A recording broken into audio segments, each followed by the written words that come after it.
ассалому алайкум дӯстони азиз. Ба канали ман хуш омадин. Имрӯз ман таоми баҳориро тайёр мекунам. хӯроки сабук ва ғизонок.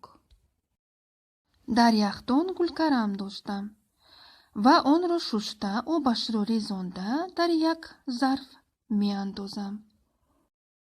як қошуқча зарчӯба, 2 дона барги лавр, як қошуқ намаки оши андохта, аз болош оби ҷӯш меандозам.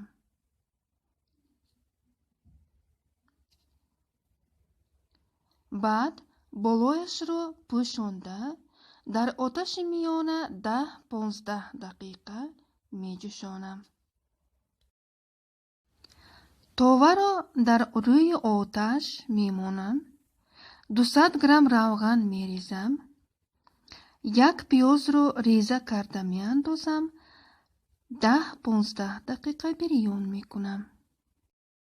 картошкаро ба шакли параха реза карда аз болои пиёз меандозам. кабутиро реза карда меандозем ва як қошуқ намак меандозем. ҳамашро омехта карда болояшро пӯшида дар оташи паст дам медиҳем.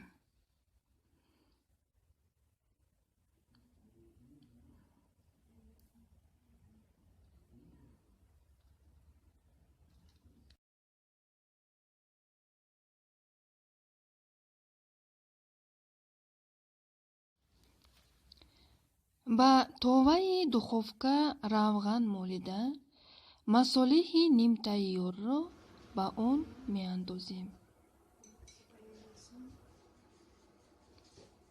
аз болояш гулкарамро гузашта ба тафтон 10-15 дақиқа дар градуси 180 мегузорем.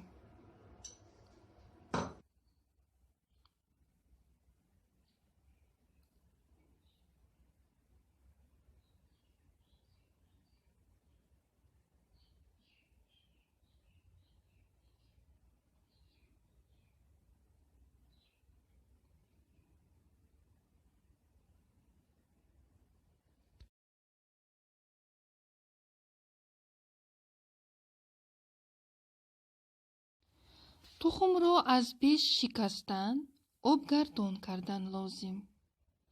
баъд тухмхоро дар як зарф шикаста, 1 стакан шир меандозам. ба венчик нағзакак аралаш мекунам.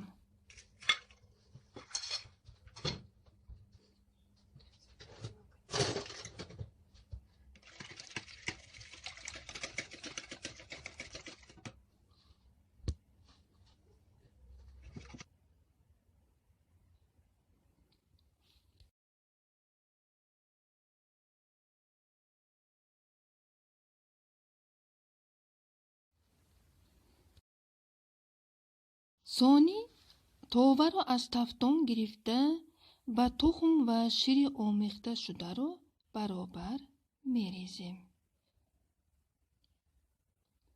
боз ба тафтон дар муддати 15-20 дақиқа мегузорем. мана хӯроки баҳоронаи мо тайёр.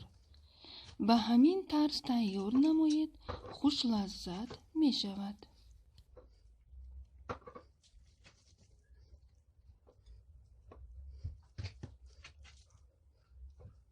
раҳмат барои тамошо ва обуна шуданро аз ёд набароред.